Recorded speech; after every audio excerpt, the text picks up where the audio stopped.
with open hearts and open minds. First United Methodist Church in Pueblo, Colorado presents Hope and Coffee with Pastor Hugo Venegas.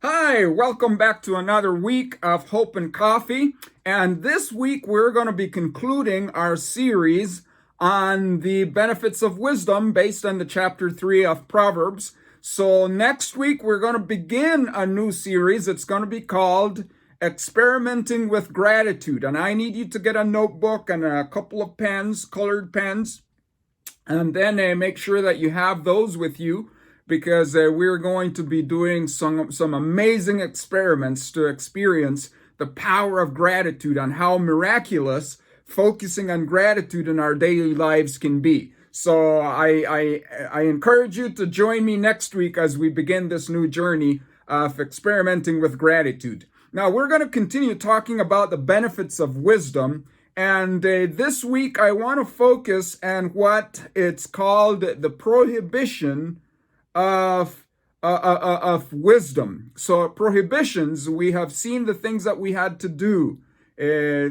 positive things that we had to cultivate. Now we're going to see the things that Lady Wisdom tells us that we shouldn't do. These are prohibitions.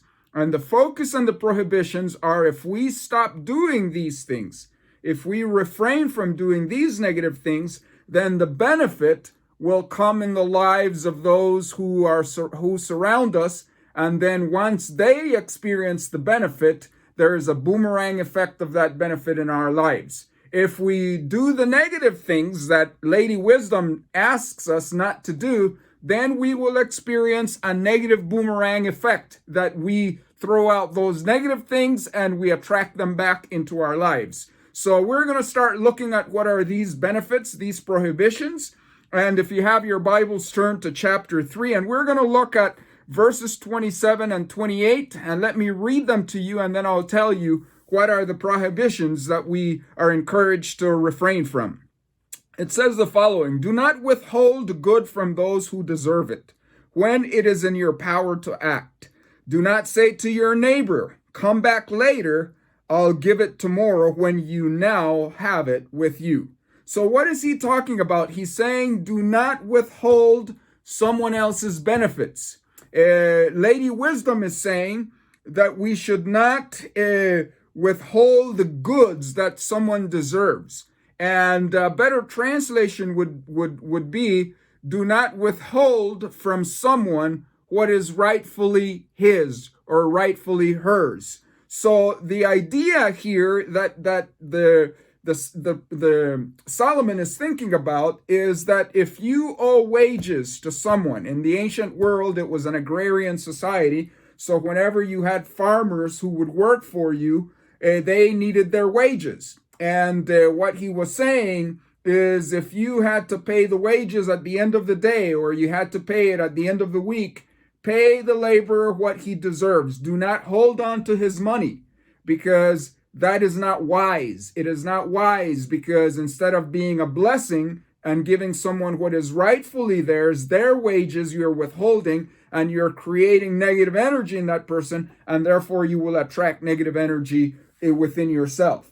It is also true of property. So if I borrow someone else's hammer and I am holding on to that hammer, and the person calls me up and says, "Hey, can you drop my hammer off?"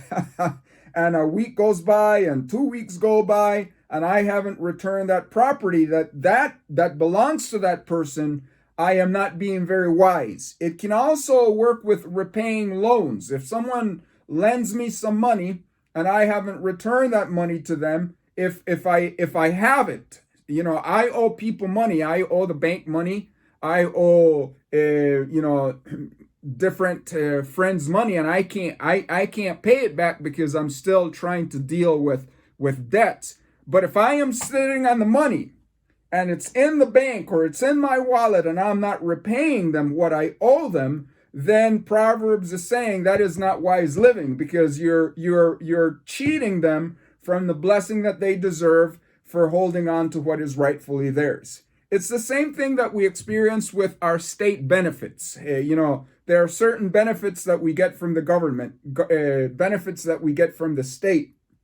And sometimes politicians mismanage funds.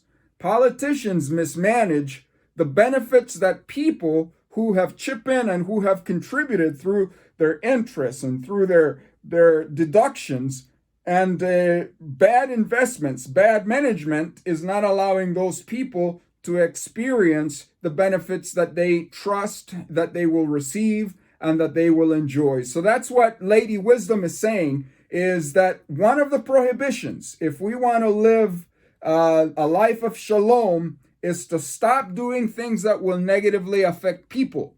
In the long run, whenever we withhold from someone, the universe, God will withhold from us.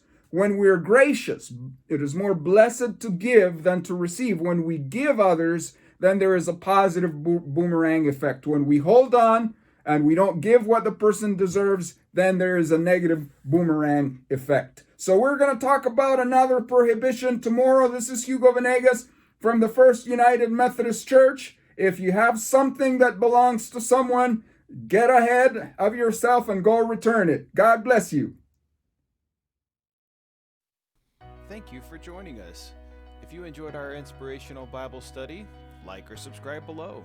Join us for worship online or in person. You can visit us at firstumcpueblo.org, or you can come by at 310 West 11th Street, Pueblo, Colorado 81003.